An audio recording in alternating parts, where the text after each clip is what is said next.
o senhor corre risco de vida. Nós estamos falando de máfia estatal, que não vai medir esforços para punir.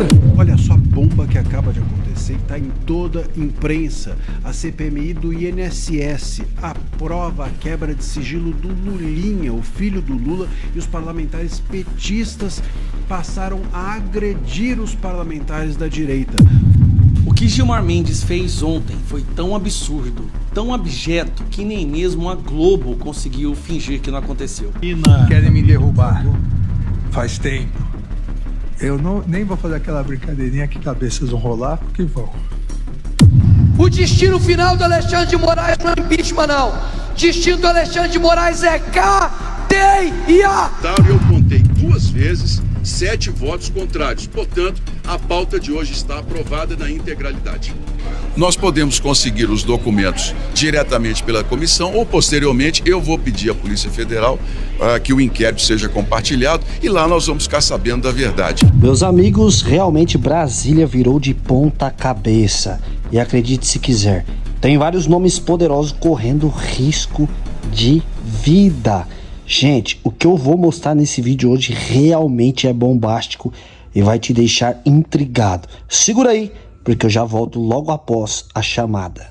Meus irmãos, por favor, eu te peço, antes de continuar esse vídeo, deixa o joinha, certo? Me ajuda com o teu joinha, compartilha esse vídeo, inscreva-se aqui no canal, ativando o sininho das notificações. E sem mais delongas, bora pra esse vídeo. Gente, o Lula ele está no presente, tá? Não é que ele ficou. Ele está apavorado com a operação. O Lula não confia na química que ele tem com o Trump. Isso eu posso dizer de fontes muito próximas de dentro do Planalto.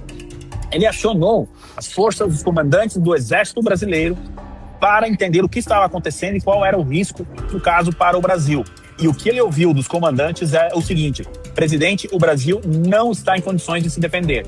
As Forças Armadas estão defasadas. Olha só a bomba que acaba de acontecer, que está em toda a imprensa. A CPMI do INSS aprova a quebra de sigilo do Lulinha, o filho do Lula, e os parlamentares petistas passaram a agredir os parlamentares da direita, foram para o confronto, foram para cima do presidente da comissão. Vocês estão vendo as imagens que eu estou deixando aqui no canal para que vocês reparem no absurdo completo que se tornou a oposição conseguir dar algum passo no combate à corrupção. Na corrupção que está esse governo envolvido até as tubas, até os familiares, até o Lulinha. O Lulinha está no meio, a nora do Lula está no meio, o irmão, o tal do Frei Chico do Lula está no meio.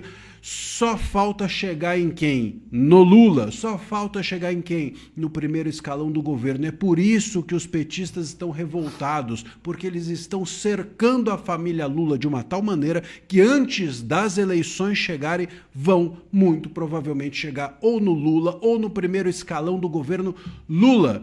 E isso vai ser o fim. Isso vai ser o fim desse governo, se é que esse governo já não chegou ao fim. Nós já tínhamos aqui noticiado para vocês ontem que a CPI do crime organizado tinha quebrado o sigilo da Meredith e provavelmente em algum momento isso poderia resultar até em prisão de ministro do STF. Agora a CPMI do INSS quebra o sigilo do Lulinha e com absoluta certeza isso vai ser um desastre para o governo. Bom, esses são os petistas, não é?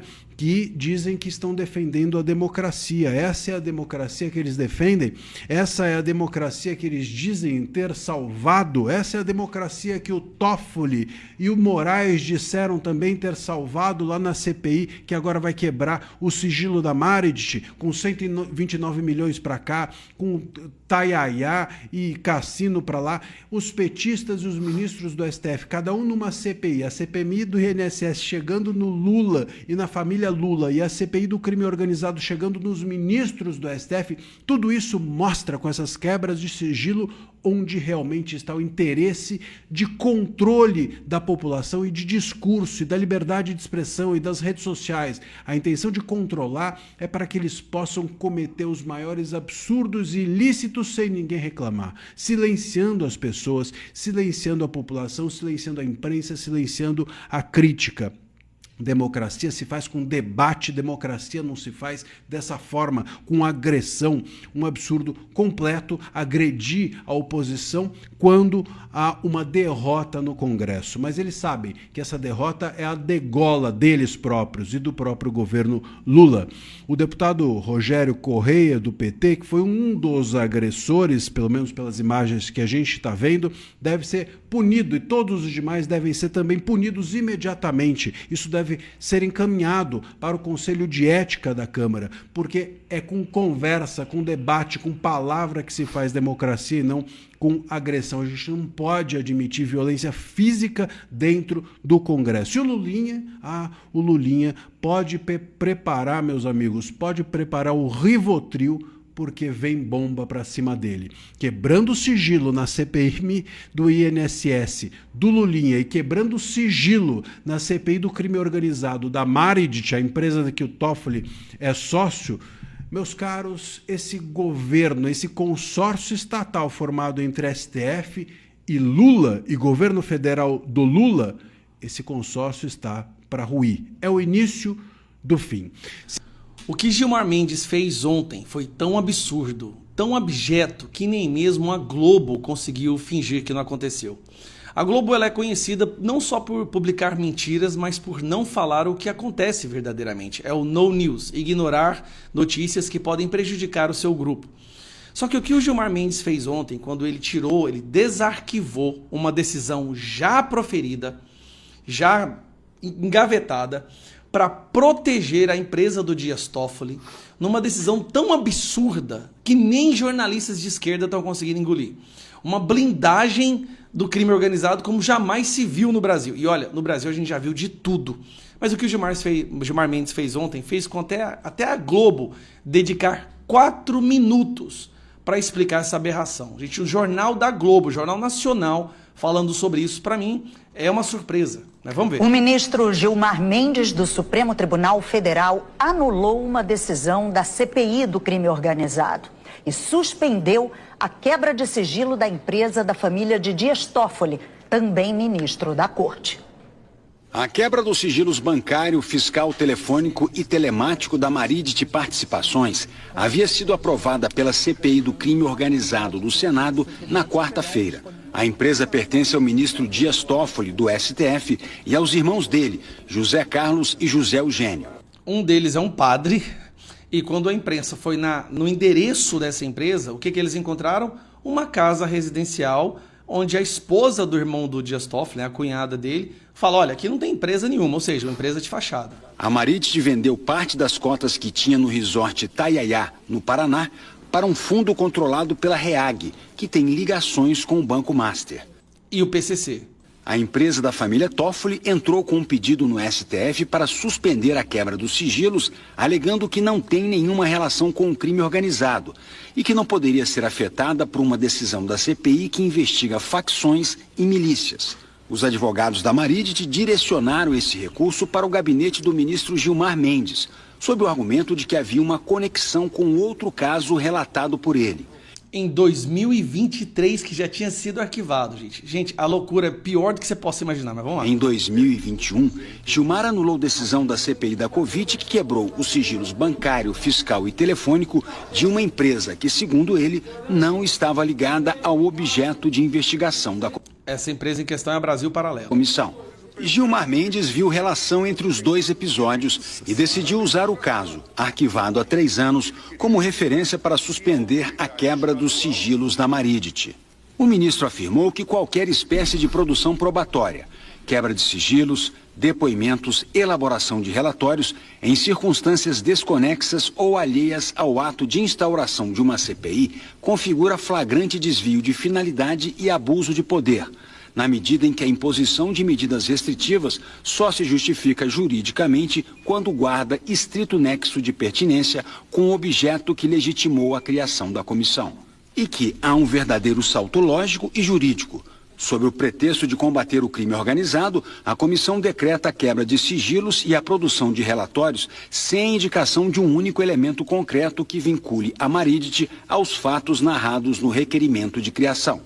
ela ter recebido dinheiro de um fundo que era usado para lavar dinheiro do PCC não é o bastante, então. Então, não podemos mais investigar o crime organizado. O presidente da CPI do crime organizado, o senador Fabiano Contarato, do PT, afirmou em nota que a comissão encontrou nexo causal entre a investigação envolvendo o Banco Master e o plano de trabalho aprovado, que prevê de forma expressa a apuração do uso de instituições financeiras pelo crime organizado. Contarato disse que, assim que receber oficialmente a decisão do ministro Gilmar Mendes, dará conhecimento aos membros da comissão e que juntos vão avaliar com responsabilidade os caminhos processuais cabíveis. O relator da CPI, senador Alessandro Vieira, do MDB, autor do pedido de quebra de sigilo, disse que a decisão foi aprovada por unanimidade, com fundamentação baseada em elementos que indicam possível vínculo da empresa com os casos Master e Reag, além de notícias consistentes sobre movimentações financeiras suspeitas. Chamou de flagrante absurdo o fato de a Maridet recorrer ao ministro Gilmar Mendes num processo arquivado desde 2023 e não ao relator do caso Master, ministro André Mendonça. Alessandro Vieira disse que vai recorrer em todas as instâncias possíveis. Ontem, o ministro André Mendonça já havia atendido a um outro pedido dos advogados dos irmãos do ministro Dias Toffoli. André Mendonça decidiu que eles não são obrigados a prestar depoimento à CPI do crime organizado. O ministro disse que levou em consideração jurisprudência que garante a um investigado o direito de não se autoincriminar. Sim, como investigado, tudo bem, a pessoa não é obrigada a ir, já que ela vai como testemunha, aí ela é obrigada a ir. Como investigado, não.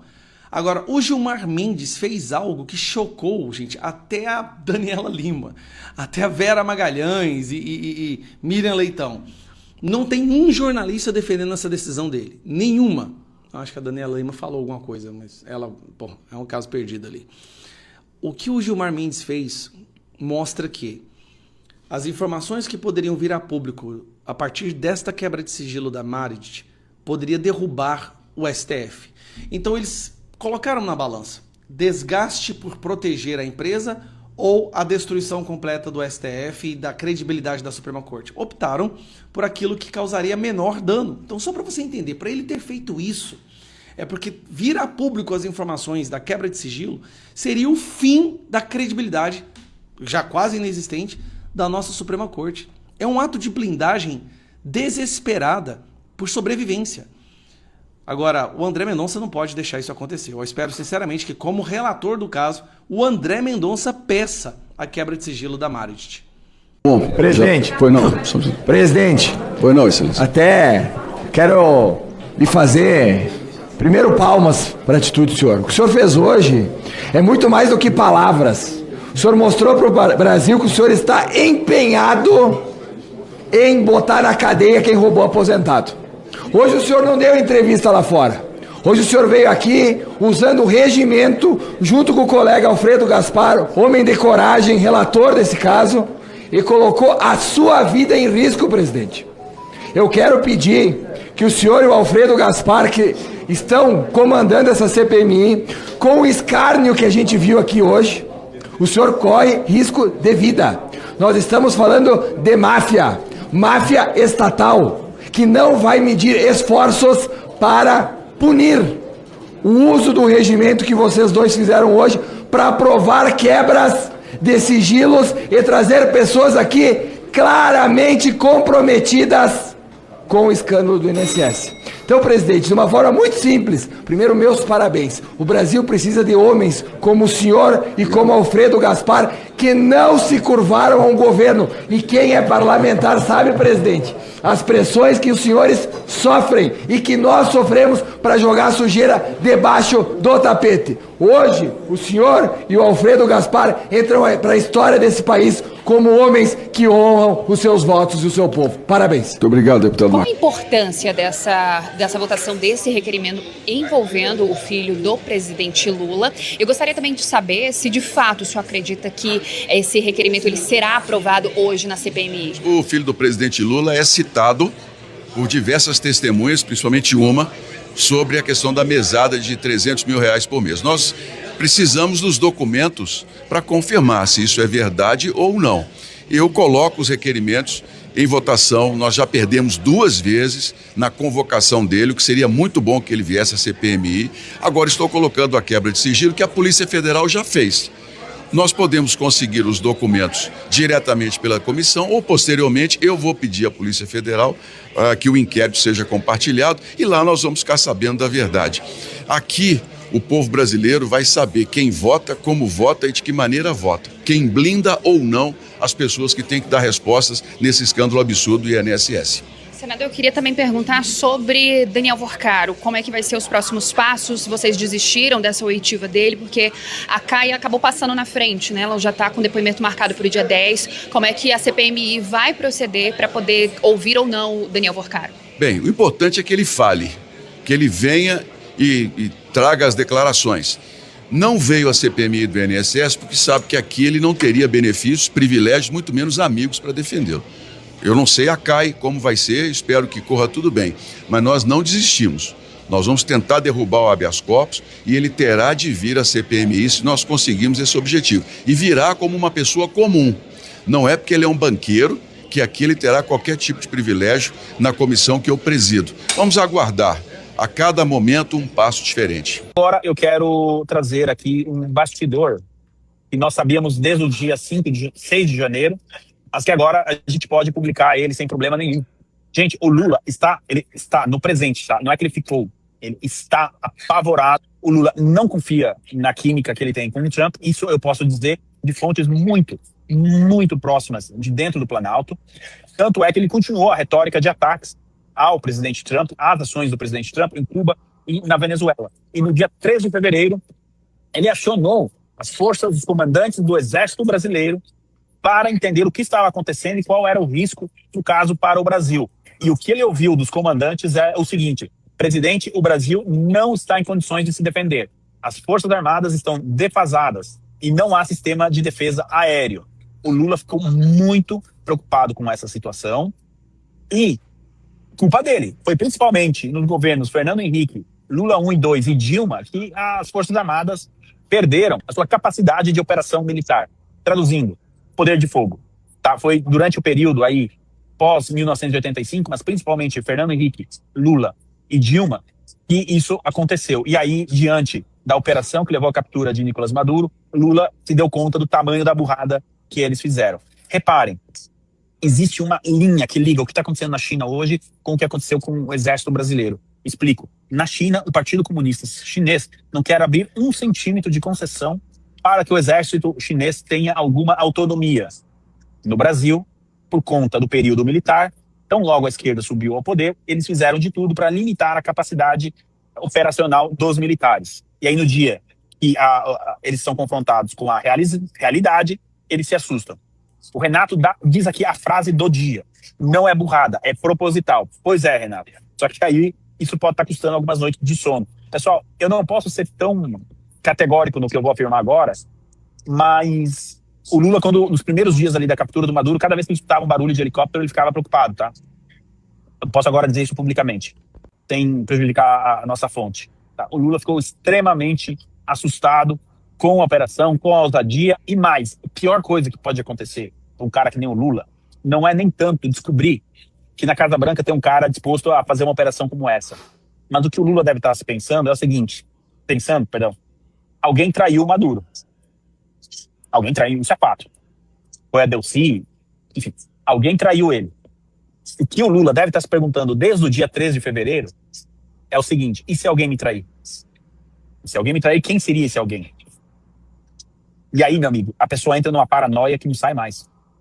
E o Lula está no estágio anterior a essa paranoia de desconfiar de todo mundo. O então deputado federal do PT, o Adi Damus, chegou a dizer que Alexandre de Moraes era um ser despreparado moral e intelectualmente, além de um fascista e mentiroso. No mesmo mês, uma carta aberta foi publicada pedindo a sua renúncia do Ministério da Justiça, assinada, entre outras pessoas, pelos petistas José Eduardo Cardoso, Tarso Genro e Eugênio Aragão. Alexandre foi chamado de populista e irresponsável. No mês seguinte, o Partido dos Trabalhadores lançou um dossiê em seu site oficial, listando as polêmicas e as controvérsias de Alexandre de Moraes, chamado pelo partido de golpista. Num outro artigo, o PT disse que a justiça é muita areia para a caçambinha de Moraes e o acusou de ser ligado ao PCC. Quando a justiça tirou o conteúdo do ar, o partido chamou a decisão de atentado à democracia. Na ocasião, Carlos Zaratini, deputado federal pelo PT, disse que Alexandre de Moraes revelava uma face autoritária incompatível com uma sociedade democrática e transparente. A nomeação de Moraes ao STF também veio acompanhada de protestos, incluindo manifestações organizadas por movimentos sociais no Rio e em São Paulo. Um abaixo-assinado contra ele, promovido por esses grupos, chegou a reunir mais de 266 mil assinaturas. Quando recebeu a manifestação, essa foi a posição do senador Randolfo Rodrigues da Rede. Nós consideramos preocupante, temerário, para dizer o mínimo, que alguém com o conjunto de argumentações contrárias que a sociedade civil tem apresentado, seja indicado pelo senhor presidente da República, para um posto da qual terá um mandato de, no mínimo, outros 26 a 27 anos. É, no mínimo, preocupante para os valores republicanos também. Gleisi Hoffmann, hoje presidente do PT, disse que a indicação de Moraes ao STF era prejudicial à democracia, por se tratar de um militante partidário que faz perseguição política à oposição.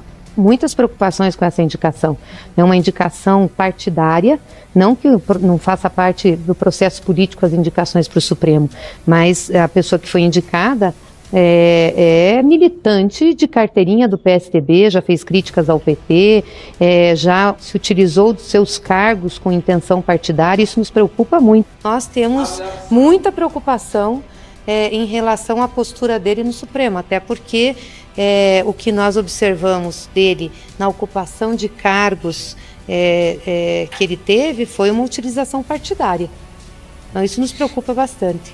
Nós não precisamos de um Supremo mais partidarizado ainda.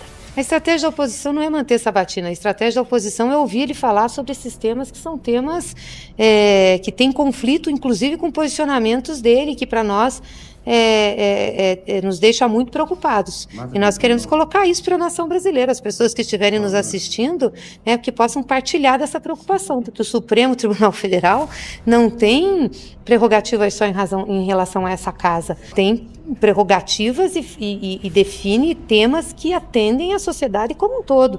E ultimamente a gente tem tido um ativismo judicial muito grande no nosso país. Ele vai continuar esse ativismo? Ele é partidário desse ativismo? Então essas coisas nós queremos saber. Em 2016, Alexandre de Moraes e Geraldo Alckmin chegaram a ser expulsos da Faculdade de Direito da USP, no Largo São Francisco, por manifestantes de esquerda. Em protesto, os estudantes entoavam gritos contra os roubos de merenda e a violência da polícia militar no estado de São Paulo. A imprensa também nunca morreu de amores por Alexandre de Moraes. Nesse editorial, o Estadão chegou a pedir a sua renúncia como ministro da Justiça, dizendo que ele, abre aspas, não tem mais condições de permanecer no cargo, se é que algum dia as teve, e que seu despreparo para tão importante função já estava claro havia algum tempo. Alexandre foi capa da revista Época, do Grupo Globo, em janeiro de 2017, chamado de Homem Errado, porque fala demais e compra brigas desnecessárias por onde passa.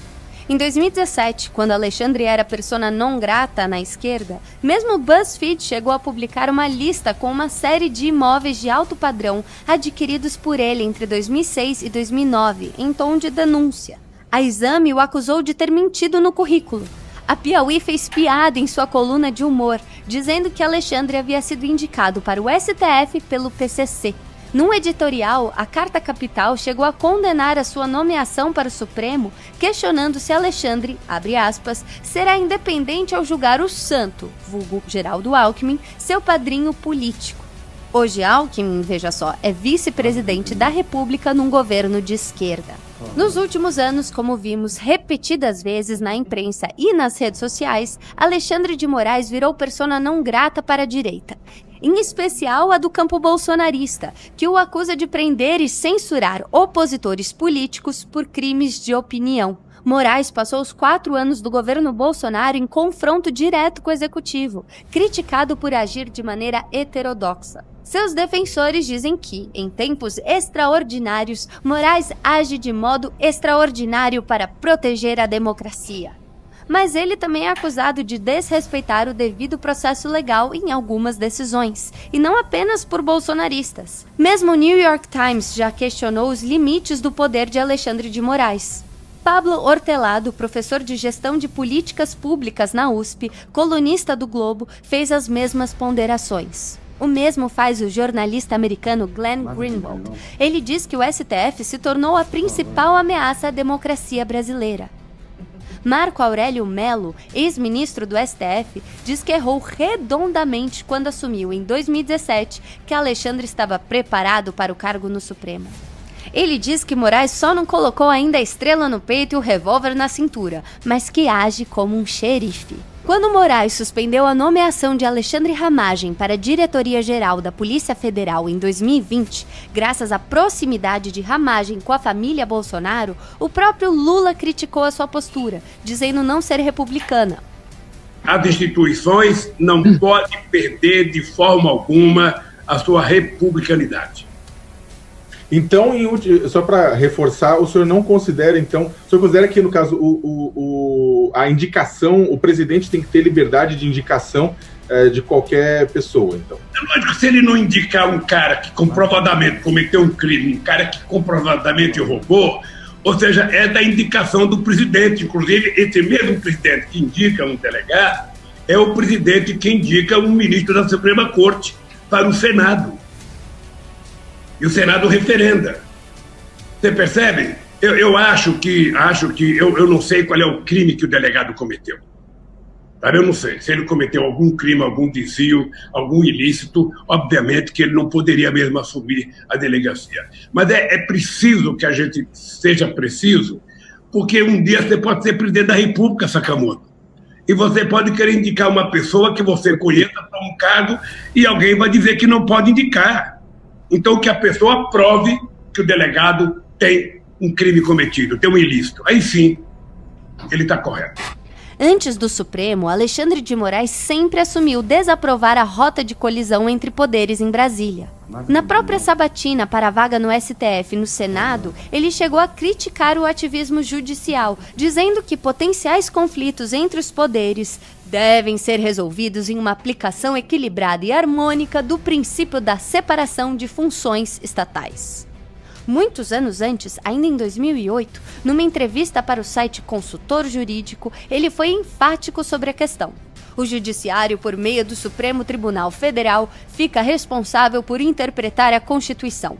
Pode extrapolar de vez em quando, mas, se isso acontecer sempre, vai haver uma guerrilha institucional. Se o Judiciário começar a interferir muito nos outros dois poderes, estes passam a não cumprir mais as decisões judiciais e o Judiciário perde sua legitimidade. Descrito por auxiliares como centralizador, detalhista, rígido, vaidoso e por vezes truculento. Para muitos, um ministro do Supremo que mais parece um delegado à frente de uma ação policial, Alexandre de Moraes sempre foi obcecado por outro Alexandre, nascido há mais de 2000 anos, o conquistador Alexandre o Grande, rei da Macedônia, Shah da Pérsia e faraó do Egito. Admitiu ler tudo o que pôde sobre o personagem histórico. Um homem indiscutivelmente de grandes feitos, inclusive o de nunca ter perdido uma batalha. Hoje, após a ascensão meteórica ao topo da justiça, esse também parece o retrato de Alexandre de Moraes em Brasília. A de um sujeito invencível, acostumado a travar e vencer grandes batalhas, cada vez mais acostumado a aumentar seu território nos círculos de poder. A dúvida que fica é, até quando? Agora eu quero ouvir de você sem filtro. Bolsonaro deveria estar elegível e disputando as eleições de 2026? Ou você acha normal ele estar preso enquanto outros, cercados de denúncias, seguem no poder? Se não há nada a esconder, por que tanto medo de investigação? O Brasil, será que está encaminhando para um modelo parecido com a Venezuela se realmente Lula ganhar em 2026? Comenta aqui embaixo. E se não quiser escrever muito, comenta só 22, que eu vou entender a sua posição. Deixa o like para esse vídeo para não ser enterrado, se inscreva no canal, ative o sininho das notificações, porque quando a gente começa a apertar, gente, realmente tentam segurar, tentam de todo jeito nos calar. Então me ajude com o teu joinha, compartilhando esse vídeo e, claro, bora mostrar o que realmente está acontecendo dentro do Brasil. Deus abençoe você, fique com Deus e até o próximo vídeo. Fui!